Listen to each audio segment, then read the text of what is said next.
বাংলাদেশ দেড় দশকে বদলে যাওয়া এক সম্ভাবনাময় আগামী নিয়ে পথ চলছে সমৃদ্ধির কাতারে উঠছে। টেকসই অবকাঠামো আর নীতিগত সুবিধা এখন নতুন বাস্তবতায় উন্নীত হয়েছে আর্থসামাজিক প্রেক্ষাপটে।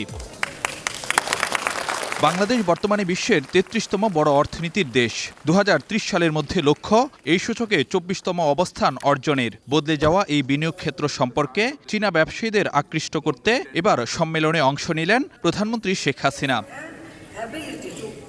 মঙ্গলবার স্থানীয় সময় বেলা ১১টার পর বেজিংয়ের সাংগ্রিলা সার্কেলে আয়োজিত চীন বাংলাদেশ ব্যবসা ও বিনিয়োগ সংক্রান্ত সম্মেলনে যোগ দেন প্রধানমন্ত্রী। তথ্য উপাত্তে তুলে ধরা হয় বিনিয়োগ পরিস্থিতিতে কি করে দক্ষিণ এশিয়ার অন্যান্য দেশগুলোর চেয়ে আকর্ষণীয় গন্তব্য Bangladesh. Bangladesh as one of the most attractive investment destination in the world.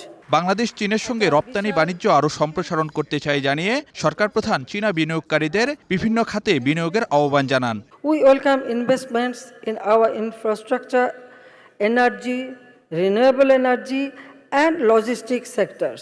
Bangladesh is keen to export more products to China, such as textiles, garments, leather and leather goods, jute and jute products, and agricultural products.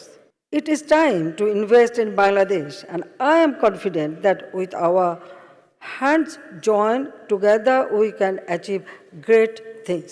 প্রধানমন্ত্রীর সাফ বার্তা, যৌথ উদ্যোগে বাংলাদেশে বিনিয়োগ করলে সম্ভাবনাময় বাজারের সুযোগ খুলবে দুই দেশের তরফেই।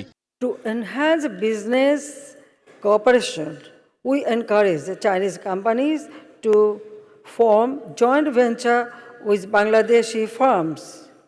This collaboration will facilitate technology transfer, skill development, and market access for both parties. আমি একটু বাংলায় বলতে চাই, আমার সাথে অনেক বাঙালি ইনভেস্টর আছেন। আপনারা কিন্তু এখানে আপনাদের পার্টনার খুঁজে নিতে পারেন। আমার মনে হয় সেটা সব থেকে ভালো হবে, একসাথে প্রাইভেট সেক্টর আরো বেশি ইনভেস্টমেন্ট করতে। চীন বাংলাদেশের যৌথ এই আয়োজন থেকে দুই দেশের ব্যবসায়ীদের মধ্যে ১৬টি সমঝোতা স্মারক সই এবং বিনিময় করেন সংশ্লিষ্ট প্রতিনিধিরা। দ্রুত বদলাতে থাকা বিশ্ব কূটনীতির নতুন মেরুকরণে নেতৃত্বস্থানীয় চীনের সঙ্গে বাণিজ্যিক সম্পর্ক আরও দৃঢ় করার ক্ষেত্রে প্রধানমন্ত্রীর এবারের বেজিং সফর অত্যন্ত তাৎপর্যপূর্ণ বলছেন দুই দেশের ব্যবসায়ী নেতারা। বাংলাদেশ ও চীনের বন্ধুত্বপূর্ণ ও সহযোগিতাময় সম্পর্কের বড় নিদর্শন সরকারি পর্যায়ে বড় আকারের বিনিয়োগ, যার উপর ভর করে বাংলাদেশে বাস্তবায়ন হচ্ছে বড় বড় প্রকল্প। ঠিক একইভাবে বেসরকারি পর্যায়েও যৌথ উদ্যোগে বিনিয়োগের বড় সুযোগ রয়েছে, যার মাধ্যমে উপকৃত হতে পারে সব পক্ষই। বেজিংয়ে দুই দেশের ব্যবসায়ী বিনিয়োগকারীদের সামনে সম্ভাবনার সে চিত্রই এঁকে দিলেন সরকার প্রধান শেখ হাসিনা।